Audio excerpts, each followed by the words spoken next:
Am I the a-hole for telling my brother's girlfriend that he had a vasectomy when she was telling about their plans to settle down and have a family?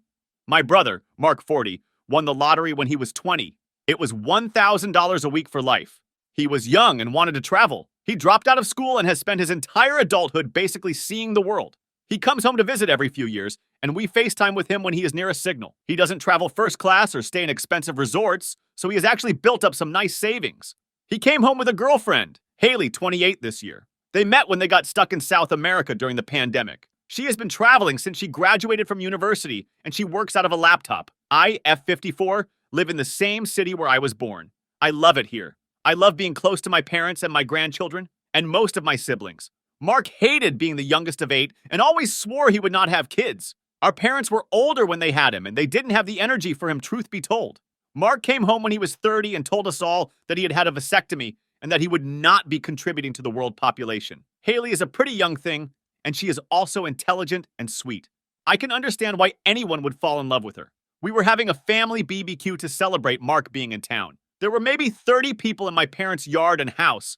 I was talking to Haley about her future plans now that the world opened up again. She said that she was ready to settle down and start a family. I asked if they were planning on adopting from one of the countries that they had traveled to, or if they would try in North America. She said they had talked about it and would be having at least one child of their own. This may be where I fucked up. I asked where Mark got his vasectomy reversed, or if they were having in vitro fertilization. I know they can harvest sperm from a testicle even after a vasectomy. She went very quiet and went over to Mark. They spoke and they left. Mark called me later that night to scream at me for ruining his life. He hadn't told her and he was planning on just continuing to travel and maybe adopt if they decided on it. He said I shared private medical information and that he never wanted to see me again. I apologized over and over. I seriously had no way of knowing that he was planning a future with this girl without telling her a pretty big piece of the puzzle might be missing. I feel bad for him, but I think he should have told her. Am I the a-hole for leaving my boyfriend when his ex died, leaving him to take care of his kids full time?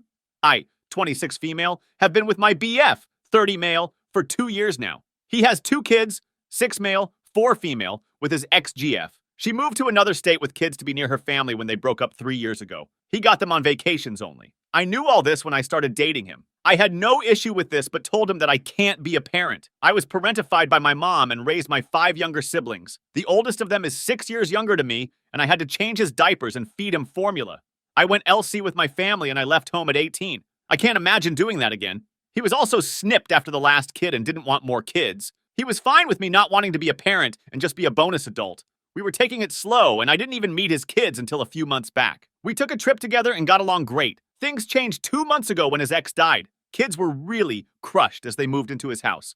We were not living together, but he asked if I could move in to help him out, just for a while. I couldn't refuse and stayed, but I started hating it again. I hated how clingy the kids became and how much responsibility I had. I did my best, but my mental health started getting worse every day. I didn't even get help from my BF because he was struggling too. Last week was especially bad since the younger kid had a cold and wanted me to nurse her back to health exactly as her mom would have. The soup wasn't the same, the song and story wasn't told the same way, I didn't hug her the way her mom did, etc. Were some of the long list of complaints.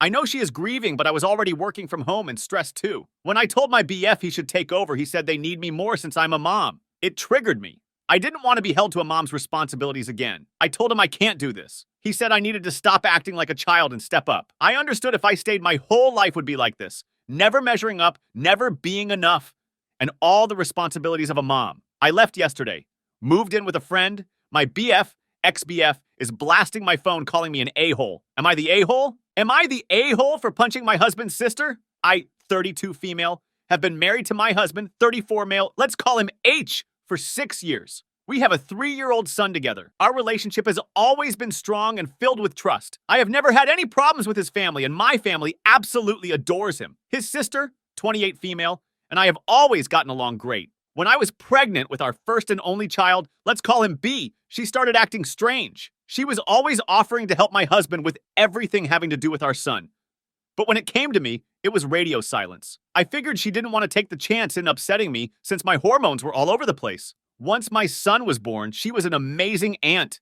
She was always asking my husband to watch him and keep him overnight. To be honest, the break was nice sometimes. However, after my son turned 3, she started inviting my husband and son out to do things, but would do it on a day that she knew I couldn't attend or purposely only buy 3 tickets to things. There was several times where she said she wanted to have brother and sister time. My husband started noticing that she was never asking me to go out with them anymore. He brought it to my attention, but I brushed it off. A few months after this was going on, my husband brought it to my attention again. This time I told him that it was very hurtful for me. The next time his sister invited him somewhere, he told her that he would not be going if I was not invited. This is where she flipped. She started blowing up his phone and telling him that I do not need to be involved in everything, and that they should be able to have sibling bonding time with her nephew included. He eventually blocked her to let her cool down, as she would not stop blowing his phone up. I went ahead and did the same before she started with mine.